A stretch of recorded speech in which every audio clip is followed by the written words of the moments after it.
ನಮಸ್ಕಾರ ವೀಕ್ಷಕರೇ, the federal ಕರ್ನಾಟಕಕ್ಕೆ ಸ್ವಾಗತ. ನಾನು ವಿಜಯ್ ಜನಳ್ಳಿ. ನನ್ನ ಜೊತೆ ಶಾಸಕರಾದಂಥ ಹರೀಶ್ ಪೂಂಜಾ ಅವರಿದ್ದಾರೆ. ದ್ವೇಷ ಭಾಷಣ ಬಿಲ್ ಸಂಬಂಧಪಟ್ಟಂತೆ ಸದನದಲ್ಲಿ ದೊಡ್ಡ ಮಟ್ಟದ ವಾಕ್ಸಮರಕ್ಕೆ ಕಾರಣ ಆಯಿತು. ಅಂತೂ ಬಿಜೆಪಿಯ ಪ್ರತಿಪಕ್ಷಗಳ ವಿರೋಧದ ಗದ್ದಲದ ಮಧ್ಯೆ ಏನು ಬಿಲ್ಲನ್ನು ಪಾಸ್ ಮಾಡಿದ್ರು. ಆದರೆ ಒಂದು ವಿಚಾರ ಸಾಕಷ್ಟು ಗದ್ದಲಕ್ಕೆ ಕಾರಣ ಆಯಿತು. ಕರಾವಳಿ ಭಾಗದವರು ಬೆಂಕಿ ಹಚ್ತಾರೆ ಅಂತ ಸಚಿವ ಬೈರತಿ ಸುರೇಶ್ ಹೇಳಿದಂಥ ಮಾತು ದೊಡ್ಡ ಮಟ್ಟದ ಗದ್ದಲಕ್ಕೆ ಕಾರಣ ಆಯಿತು. ಈ ಬಗ್ಗೆ ಹರೀಶ್ ಪೂಂಜಾ ಮಾತಾಡ್ತಾರೆ.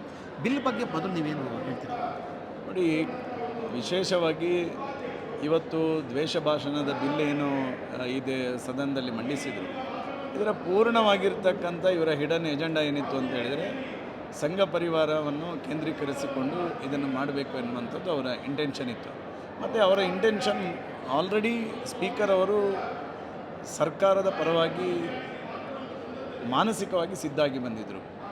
ಚರ್ಚೆ ಇಲ್ಲದೆ ಇದನ್ನು ಬಿಲ್ ಪಾಸ್ ಮಾಡಿಸಬೇಕೆನ್ನುವಂಥ ಒಂದು ಮಾನಸಿಕತೆಯಲ್ಲಿ ಬಂದಾಗೆ ಕಾಣ್ತಾ ಇತ್ತು. ಯಾಕಂತೇಳಿದರೆ ಅಧಿವೇಶನ ಈ ಬಿಲ್ ಮಂಡನೆ ಆದ ತಕ್ಷಣ ಏನಾಯಿತು, ನಮ್ಮ ಸ್ಪೀಕರು ಅಧ್ಯಕ್ಷರು ವಿಪಕ್ಷ ನಾಯಕರು ಮಾತಾಡಲಿಕ್ಕೆ ಎದ್ದು ನಿಂತಾಗ ಸ್ವಲ್ಪ ಏನೋ ಗದ್ದಲ ಆದಂಥ ಸಂದರ್ಭದಲ್ಲಿ ಸ್ಪೀಕರ್ ಅವರು ಸಚಿವರಿಗೆ ಹೇಳ್ತಾರೆ, ನೀವು ಬಿಲ್ ಮಂಡನೆ ಮಾಡಿ ಅಂತ.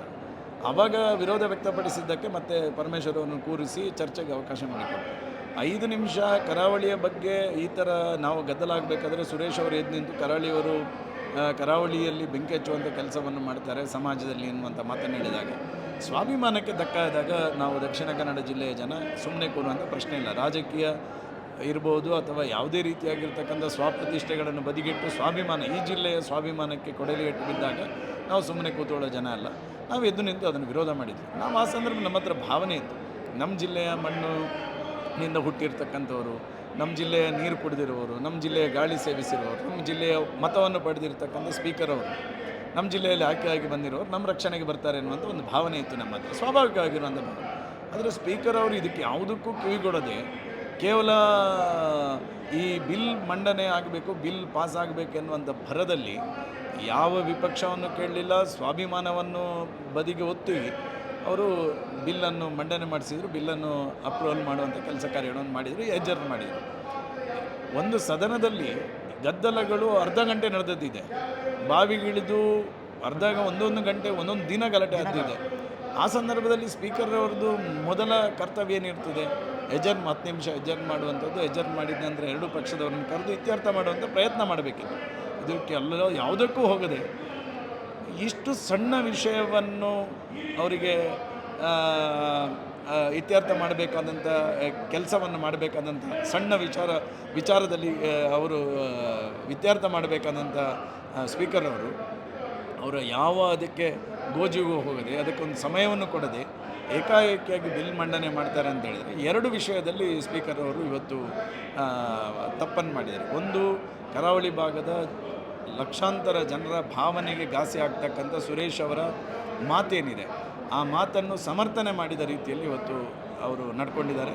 ಇನ್ನೊಂದು, ಇಡೀ ದ್ವೇಷ ಭಾಷಣದ ಹೆಸರಿನಲ್ಲಿ ಸಂಘ ಪರಿವಾರವನ್ನು ಮತ್ತು ಹಿಂದೂ ಸಮಾಜವನ್ನು ಹತ್ತಿಕ್ಕತಕ್ಕಂಥವರ ಪ್ರಯತ್ನ ಏನಿದೆ ಆ ಪ್ರಯತ್ನವನ್ನು ಇವತ್ತು ಸಫಲಗೊಳಿಸ್ತಕ್ಕಂಥ ಕೆಲಸವನ್ನು ಖಾದರ್ ಅವರು ಮಾಡುವ ಮೂಲಕ ಇಡೀ ಹಿಂದೂ ಸಮಾಜಕ್ಕೆ ಮತ್ತು ಕರಾವಳಿಗೆ ಅನ್ಯಾಯ ಮಾಡೋದಕ್ಕೆ ಕರಾವಳಿ ಭಾಗಕ್ಕೆ ಮಾಡಿದಂಥ ಅವಮಾನ ಅಂತ ಹೇಳ್ತಾರೆ. ಅಂದರೆ ಆ ಬೈರತಿ ಸುರೇಶ್ ಅವರು ಅಂತ ಹೇಳಿದಂಥ ಹೇಳಿಕೆ ಆ ಭಾಗದಲ್ಲೂ ಕೂಡ ಕಾಂಗ್ರೆಸ್ ಮುಖಂಡರು ಇದ್ದಾರೆ, ಎಲ್ಲರೂ ಕೂಡ ಇದ್ದಾರೆ. BJP ಹೇಳಿದ್ರೆ ಅಥವಾ ಇಡೀ ಭಾಗದ ಜನತೆಗೆ ಹೇಳಿದ್ರ? ಅವ್ರು ಹೇಳಿರ್ತಕ್ಕಂಥ ಸ್ಪಷ್ಟ ಇದೆ. ಕಡತವನ್ನು ತೆಗೆದುಬೇಕಾದ್ರೆ ನೋಡಿ, ಕರಾವಳಿಯ ಜನ ಬೆಂಕಿ ಹಚ್ಚುವರು ಅಂತ ಹೇಳಿದ್ದಾರೆ. ಕರಾವಳಿಯ irrespective of party, irrespective of community ಎಲ್ಲರನ್ನು ಉದ್ದೇಶಿಸಿ ಹೇಳಿರ್ತಕ್ಕಂಥದ್ದು ಸುರೇಶ್ ಅವರು. ಅಕ್ಷಮ್ಯ ಅಪರಾಧ ಸುರೇಶ್ ಅವರು ಮಾಡಿದ್ದಾರೆ. ಅದಕ್ಕೆ ಪೂರಕವಾಗಿ ಸಮರ್ಥನೆಯನ್ನು ಖಾದರ್ ಅವರು ಮಾಡಿದ್ದಾರೆ ಇವತ್ತು ಸ್ಪೀಕರ್ ಆಗಿ. ಈ ಮೂಲಕ ಬೈರತಿ ಸುರೇಶ್ ಏನು ಹೇಳಕ್ಕೆ ಬಯಸ್ತಾರೆ? ಯಾಕಂದರೆ ಈಗ ಅವರು ಕೂಡ ಕರಾವಳಿ ಭಾಗಕ್ಕೆ ಬಂದೇ ಬರ್ತಾ ಇರ್ತಾರೆ, ಯಾವಾಗಲೂ ಕೂಡ ಟೂರ್ ಮಾಡ್ತಾರೆ ಸಚಿವರಾಗಿರುವಂಥ ಹಿನ್ನೆಲೆಯಲ್ಲಿ. ನೀವು ಹೇಳಿದಂಥ ರೀತಿಯಲ್ಲಿ ಕರಾವಳಿ ಭಾಗ ಅಂತ ಹೇಳಿದಂಥ ಹಿನ್ನೆಲೆಯಲ್ಲಿ ಪಕ್ಷಾತೀತವಾಗಿ ಅಂತ ಹೇಳ್ತಾರಂಥದ್ದು ನೀವೇನು ಹೇಳಕ್ಕೆ ಬಯಸ್ತಾರೆ? ನಾನು ಬೈರತಿ ಸುರೇಶ್ ಅವರಿಗೆ ವಿನಂತಿ ಮಾಡ್ತೇನೆ, ನೀವು ಕರಾವಳಿಯ ಭಾಗದ ಜನರ ಭಾವನೆಯ ಮೇಲೆ ಚೆಲ್ಲಾಟ ಆಡಿದರೆ ಜನ ಇದಕ್ಕೆ ಉತ್ತರ ಕೊಡ್ತಾರೆ.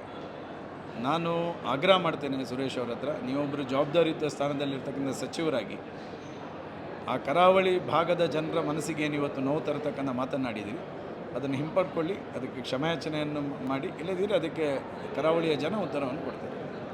ಇದು ಹರೀಶ್ ಪುಂಜ ಅವರು ಹೇಳಿಕೆ ಅವ್ರು ಹೇಳ್ತಾ ಇರುವಂಥದ್ದು ಕರಾವಳಿ ಭಾಗದ ಜನತೆಗೆ ಬೈರತಿ ಸುರೇಶ್ ಅವರು ಅವಮಾನ ಮಾಡಿರುವಂಥದ್ದು ಮತ್ತು ಇದು ಪಕ್ಷಾತೀತವಾಗಿ ಕೂಡ ಹೇಳಿರುವಂಥ ಹಿನ್ನೆಲೆಯಲ್ಲಿ ಇದನ್ನು ನೀವು ಕ್ಷಮೆ ಕೇಳಬೇಕು, ಇಲ್ಲಾಂದರೆ ಜನ ಉತ್ತರ ಕೊಡ್ತಾರೆ ಅಂತ ಒಂದು ರೀತಿಯಲ್ಲಿ ಎಚ್ಚರಿಕೆ ಸಂದೇಶವನ್ನು ರವಾನೆ ಮಾಡಿರುವಂಥದ್ದು. ಜೊತೆಗೆ ಏನು ದ್ವೇಷ ಭಾಷಣದ ವಿಧೇಯಕ ಬಿಲ್ ಏನಿದೆ ಆ ಬಿಲ್ ಪಾಸ್ ಆಗುವ ನಿಟ್ಟಿನಲ್ಲಿ ಸ್ಪೀಕರ್ ಯು ಟಿ ಖಾದರ್ ನಡೆದುಕೊಂಡಂತಹ ರೀತಿ ಸಂಬಂಧಪಟ್ಟಂತೆ ಕೂಡ ಆಕ್ಷೇಪವನ್ನು ವ್ಯಕ್ತಪಡಿಸಿರುವಂಥದ್ದು.